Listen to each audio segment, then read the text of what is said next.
Have you ever found yourself unsettled for an entire day by something seemingly small, a provocative email, a complaint from a family member, or even a cold glance from a stranger? Suddenly, frustration, doubt, and sadness creep in. Why do we allow things beyond our control to shake us so easily? Why can a single ripple throw our inner balance into chaos? The truth is, it's not because the world is too harsh, but because we haven't yet built the resilience to face it calmly. Mental toughness isn't something you're born with. It's something you craft moment by moment through conscious practice. Stoicism, an ancient yet timeless philosophy, teaches us exactly that, not by denying life's difficulties, but by facing them head-on, controlling our reactions, and mastering ourselves through discipline and clarity. Most of the pain we carry doesn't come from what actually happens, but from the exhausting struggle to make everything go our way. We're not really living. We're playing an invisible game of control, trying to twist circumstances, bend people's wills, and force outcomes that were never ours to dictate. In that frantic effort to control, we lose the very thing we crave most: freedom. I once watched a young athlete the night before an important competition.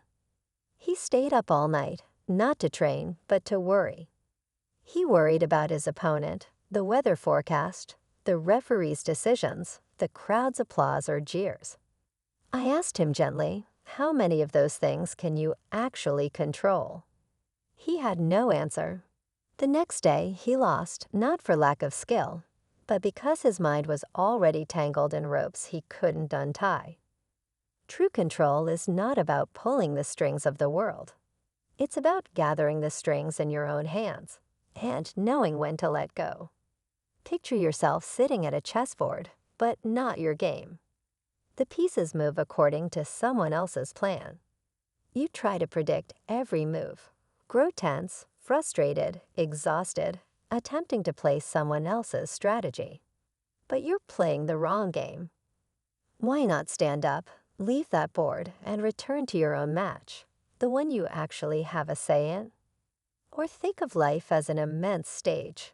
You are an actor playing a small role. You didn't write the script. You don't control the lighting or the sound cues. You don't choose the audience. But you can choose how you perform. And when the curtain falls, who will they remember? Not the one who tried to control the whole production, but the one who gave everything to their part, no matter how small. This practice begins in simple moments. When waiting for someone who's late, instead of glancing at your watch and building silent resentment, ask yourself, what can I do with these 15 minutes? Maybe read a few pages, jot down an idea, or simply watch the world around you and take a deep breath. When your child comes home with a poor grade, resist frustration. You can't rewrite their test. Ask instead, have I given them the tools to learn? And if you have, then step back and let them walk their path. When facing unfairness, question yourself, can I change the rules or only change the way I play? There's something almost magical that happens when you stop trying to control what's not yours. Life becomes quieter, clearer, like muddy water settling into stillness, allowing you to see straight to the bottom. You know where you are, where you need to go, and you're no longer dragged by noise and chaos. There's a passage from the Bible that offers timeless wisdom.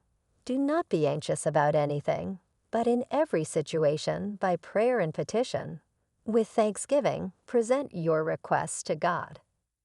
Letting go doesn't mean surrendering in defeat. It means returning what was never yours to hold and focusing on the part entrusted to you. But be careful. Letting go can easily be confused with indifference. Letting go is a conscious, deliberate act. Indifference is running away. The difference lies in presence, to observe, to care, to stay awake, yet not to cling. Like the person flying a kite, the string remains in hand, the eyes follow its rise, and there's a moment when you know you must release, allowing the wind to carry it higher than your strength alone could. And when you master that art, you're ready for the next step. Adversity is no longer something to avoid, but a doorway to walk through and forge yourself stronger. Steel is not born in silence and softness. It is made in fire and pressure. Will you remain the anxious hand trembling at the kite string, or will you learn to let the wind lift you and soar? No one wakes up hoping their world will be turned upside down. Yet life doesn't ask for our permission to deliver hardship, job loss, betrayal, illness, accidents. Most people worry, try to prepare, and when the storm finally hits, they ask, why me? But a Stoic asks a very different question. What virtue is life inviting me to strengthen right now? Marcus Aurelius once wrote, the impediment to action advances action. What stands in the way becomes the way. Without obstacles, there is no path forward. Think of a simple, familiar moment. You're criticized at work. Your first instinct? Anger, hurt, pride, maybe even the urge to quit. But pause, breathe. This moment isn't an attack. It's a quiet invitation to practice humility and patience. Every piece of criticism, fair or unfair, is an arrow aimed at your ego. Yes, the ego feels pain, but your character grows stronger in return. Instead of fighting back, ask yourself, what lesson is hidden here that will make me unshakable tomorrow? That's not passive endurance. That's active transformation. A marathon runner once told me that by mile 20, her legs screamed in pain. But when she learned to smile through the ache, the pain stopped frightening her. It didn't disappear, but it lost its power. In life, traffic jams aren't enemies. They're quiet patience drills. Rejection is not failure. It's a lesson in resilience. That early morning when every part of you wants to sleep in, yet you still get up and push forward, that's when the steel in your spirit is forged. Have you ever considered that the very thing you avoid daily might be exactly what would toughen your soul if you faced it head-on? Most people miss this truth. The more you avoid discomfort, the weaker you become. And here's the twist. Those little annoyances that hurt your pride may actually be mirrors, showing you where you are most fragile. We often think, as long as things go smoothly, I'll be fine. But if your well-being depends on circumstances staying perfect, you're gambling your peace on chance. Remember these words from the Bible. Count it all joy when you fall into various trials, knowing that the testing of your faith produces patience. Next time life hands you frustration, don't ask, when will this end? Ask instead, how much patience is this moment asking me to build? The more trials you face, the larger your capacity becomes for greater things. A dam isn't built only to block water. It's built to hold back enormous pressure. Without pressure, how can you ever know your limits? And sometimes what feels like too much today is only the threshold of a new strength you've never tapped into. So the next time you face something that makes you grit your teeth, smile softly, not out of forced positivity, but from deep understanding. Right now, you're sharpening the blade of your spirit. You're walking a path only the bold dare follow. And perhaps on the other side of what once felt unbearable, you'll find the strongest version of yourself waiting. What almost broke you, but didn't? How did you rise again? Share your journey. You never know who might draw strength from your words. We are not hurt by events themselves, but by the stories we tell ourselves afterward. A piece of criticism is just a string of random sounds, until the mind turns it into a judgment. A failure is nothing more than an event, yet emotions inflated into a definition of who we are. The Stoic doesn't aim to be cold or numb. They simply refuse to let emotions take the wheel. Imagine your mind as a vast room with every emotion knocking on the door. Anger knocks. Fear knocks. Anxiety knocks. Most people invite them in, offer them tea, and let them stay for days. But the Stoic does it differently. They crack the door open, look each guest in the eye, ask, "Where do you come from? Do you really need to stay?" And gently close the door. This is not philosophy for bookshelves. It's something you can practice every single day. When your heart races after reading an upsetting email, don't hit reply, stand up, walk around. When anger burns in your chest after a careless remark, notice the heat, but don't fan the flames. It's like seeing a small fire on the table. You don't blow on it to make it bigger.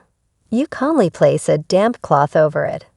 Emotions aren't as lasting as they pretend to be. Leave them alone and they fade. But if you keep stirring them, replaying the same negative thoughts over and over, you're feeding the fire. A friend once told me that whenever he feels overwhelmed, he pictures himself standing by a rushing river. The leaves floating past are his emotions, fast, wild, fleeting. He doesn't jump in. He watches. Minutes later, the water slows, becomes still. Could you do the same? Emotions demand attention, but they do not deserve obedience. The difference between the strong and the fragile is found in that single choice. Will you let the emotion command you, or will you simply notice it and ask, what would be more useful right now? The quieter you become, the louder your reason speaks. The slower you move, the clearer the path reveals itself. Anger is just foam on the surface of the water. Deep below lies calm no storm can reach. Have you ever placed your hand on your heart in the heat of anger and asked, "Is this truly worth losing my peace for?" It doesn't happen overnight. It takes training. Emotional control is a mental muscle. Without daily exercise, it weakens. Discipline is not a shackle. It is a door. Without it, you stay stuck in cycles of procrastination, emotional swings, and scattered desires. Discipline lays down a smooth road beneath your feet, while the absence of it drags you into the mud. Every small choice you make each day leaves a mark on your mind. Each time you surrender to convenience, your brain quietly records permission to do it again. But every time you say no to lazy, no to delay, you are rewriting your own programming into something stronger, steadier, more reliable. The question is, who do you walk alongside each day? Discipline or distraction? What you repeat becomes who you are. And who you are shapes your destiny. It's tempting to believe success comes from grand gestures, big decisions, flashes of brilliance. But look closer. No one builds a strong body from a single intense workout. No company thrives on one good idea alone.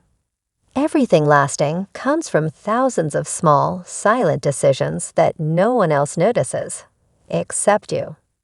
Some say, I lack determination. But determination isn't something you stumble upon. It's something you craft, day by day, from quiet actions no one applauds. Think of bending a dry twig, easy at first. But wrap it with thin wire, layer by layer, and soon it will not break. Are you patient enough to wrap that wire? Or are you still hoping the twig will strengthen on its own? Set one unbreakable rule for yourself. One that stands no matter the weather of life. For instance, before bed each night, write down 3 things you accomplished, however small. Not to boast, but to remind yourself, you are someone who keeps promises to yourself. Discipline is not always about doing more, but about daring to do less. Less scrolling, less busy work, less energy spent on things that do not move you forward. A skilled soldier does not carry the whole armory on his back. He chooses what is essential. What unnecessary weight have you let go of today? That too is part of strength. Discipline isn't always about rigid control. It's sometimes the grace to forgive yourself. Not to let yourself off the hook, but to refuse to stay down when you fall. It's not failure that breaks discipline, but the moment you permit that failure to become your excuse to quit. As the Bible says, a righteous man falls 7 times and rises again. Standing up the 8th time, that's discipline. But none of this matters if you can't see reality clearly. If you can't call laziness what it is or recognize procrastination without dressing it up, all your efforts become self-deception. That's why the next step is crucial, learning to see reality objectively. When you strip away excuses and emotion, discipline stops feeling like a burden and becomes second nature, like breathing, like taking the next step forward. That's where true mental toughness begins. There's a quiet but dangerous habit we all fall into, labeling everything that happens to us. Missing the bus feels like bad luck. A compliment is good. A criticism is terrible. But is that really true, or just a story we tell ourselves? Stoicism teaches us to see events with clear objectivity. Don't label things good or bad. They simply are. Imagine you planned a picnic for weeks, and on the big day it rains. Instinctively, you feel frustration, but rain is just rain. It doesn't have an agenda. That negative feeling comes only from your expectation of sunshine. The better question isn't, why did this happen? But what will I do now? You can't control the weather, but you can control your response, your attitude, your outlook. That's the revolutionary shift. When you remove emotional bias from how you see the world, you reclaim control. Marcus Aurelius wrote, "The universe is change. Our life is what our thoughts make it." The world evolves constantly. It's your perception that defines your experience. Think back to something that recently upset you. Was it truly terrible, or did you decide it was? How many times has something you thought was a disaster turned out to be a blessing in disguise? That's reality. It's neutral until we color it with emotion. A practical way to cultivate this objectivity.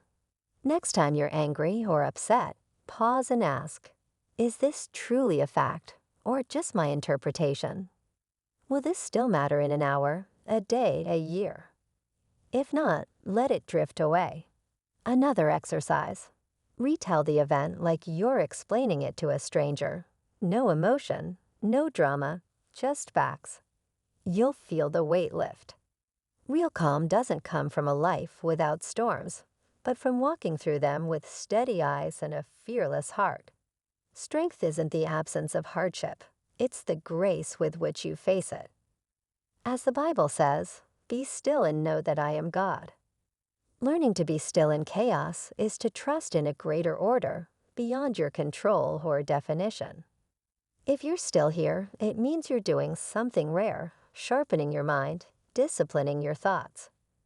Don't stop. Each principle builds on the last, forming a strategy you can apply daily. Keep going, and you'll walk away with wisdom you can carry for life. This morning, someone ran a red light and didn't make it home. This afternoon, someone sipping coffee received a call from the hospital that changed everything. Tonight, someone will go to bed believing tomorrow will come as always, but it won't. We all know death is certain, yet we live like we're immortal. Ignoring death doesn't protect us. It makes us fragile. The Stoics never turned away from death. They faced it. And in doing so, they learned to live. Some think thinking about death is morbid, but in truth, it's liberating. Only when you accept that everything ends can you begin to truly savor life. We all delay things, apologies, bold decisions, moments that matter, thinking there will be time. But later isn't guaranteed. Once you grasp that, hesitation becomes foolish. People on their deathbeds don't waste energy worrying about others' opinions. They want to say what was left unsaid, to do what they never dared. Why wait? Seneca said it best. It is not that we have a short time to live, but that we waste a lot of it. Time isn't the issue, our attention is. Hours spent scrolling, gossiping, complaining. Ask yourself, if you had 1 week left, would you still waste time on negativity? Or would you chase your dreams, hold your loved ones close, and say the thank yous you've held back? Try this. Each morning as you wash your face, look into the mirror and say, "Today could be my last." You'll brush off pettiness, focus deeper, and cherish even the simplest moments. This isn't morbid, it's awakening. Like a climber aware of the drop, you move not in fear, but in presence and intention. And here's the paradox. The more you accept the certainty of death, the lighter you become. You stop carrying the weight of trivial worries. You begin to live deliberately. Those who remember death master the art of choosing wisely. They nurture meaningful relationships, pursue purposeful work, and let go of useless conflict. As Scripture says, what is your life? You are a mist that appears for a little while and then vanishes. So live as if this moment is your only chance to get it right. That's the courage of the Stoic, to walk with death beside you not as something to fear, but as a reminder to treat each moment as sacred. Challenges don't just come once. They return, often more than we expect. So remind yourself, this isn't the first, and it won't be the last. Some days, everything seems to go wrong. A rejection email, bad news, an argument that tips you over the edge. But instead of asking, "Why me?" ask, "How will I face it this time?" Storms will always return. The weak wait for them to pass. The strong learn to build shelter in the rain. Think back, how many times did you think you couldn't handle something, but you did? What knocks us down isn't the problem. It's the shock. But why are we ever surprised? Nothing we face is truly new. Seneca said, "Disaster is virtue's opportunity." Hardship isn't punishment. It's an invitation to grow. Treat every challenge like an old guest. Sometimes they arrive unannounced, but they're never strangers. Invite them in. Listen to what they have to teach you. And when they leave, you'll be stronger. To practice this, when you're struggling, write it down. Ask yourself, have I been here before? How did I handle it then? What do I want to do differently now? Writing gives you control. You're no longer just reacting. You're choosing your response. Often what we fear most isn't what's happening, but the version we've created in our minds. I once saw a young mother in a store, her child screaming, tears in her eyes, convinced everyone was judging her. But no one cared. Everyone was caught up in their own problems. The Bible says, "No temptation has overtaken you except what is common to mankind." Whatever you face, others have faced. And you're not alone. The things that steal our sleep usually never happen. And when they do, they're rarely as bad as we feared. If you could speak to your past self in their moment of panic, what would you say? Probably, "Calm down. You'll get through this." So why not say that to yourself now? And the next time trouble knocks, don't slam the door. Open it, ask what it came to teach you, and walk through it. In life, you'll always face praise and criticism. You'll be admired and envied, complimented and insulted. If you live for praise, you'll fall apart with criticism. If you fear judgment, you'll never live freely. True mental toughness comes from standing firm, not from reacting to every opinion. A Stoic doesn't live for applause. They live in alignment with their values. Every comment reflects the speaker's mind, not your worth. Marcus Aurelius wrote, "Receive without pride. Let go without attachment." Don't bask in compliments. Ask, "Am I better than I was yesterday?" Don't be crushed by criticism. Ask, "Is there truth in this?" If yes, improve. If not, move on. Don't let your mind become a dumpster for everyone's opinions. And ask yourself, why do you crave validation from people you may not even respect? One day, if no one praises or criticizes you, will you still show up and do the work? A carpenter doesn't wait for applause to build a table. A farmer doesn't grow crops for compliments. They do it because it's their craft. The more you need recognition, the easier it is to control you. But let go of that need and you become unshakable. Try this. When praised, smile and get back to work. When criticized, breathe and ask if it changes your mission. Before posting anything online, ask yourself, is this to serve or just to be seen? Every time you let go of the need for approval, you build steel in your soul. And in doing so, you'll find peace, not just from the outside world, but from the noise inside your own head. That leads to one final challenge, seeking solitude. Can you sit alone in silence and not feel empty? If not, that may be your greatest test. Solitude is not escape, it's self-encounter. It's where you hear your truest thoughts and face what you've avoided. The weak fear silence. The strong listen to it. In silence, you sharpen your mind. You see what to let go of, what to hold on to. Avoiding solitude is the real waste. Without it, you're easily pulled into other people's noise, living their lives instead of your own. But sit with yourself long enough, and you find your center, your strength. If everything fell silent tomorrow, would you still feel whole? Solitude teaches you to be complete without applause, to answer hard questions without flinching, and to realize that no one is coming to save you but you. Seek solitude on purpose. Wake up 15 minutes earlier and sit in silence. When discomfort comes, stay. When your mind races, stay.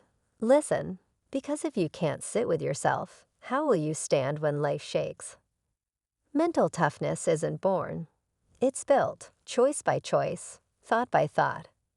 Life will test you, but how you respond is yours to control. Discipline yourself, stay calm, let go of what doesn't serve you. And if this message resonated with you, share it. Pass it along. Someone out there needs it just as much as you did.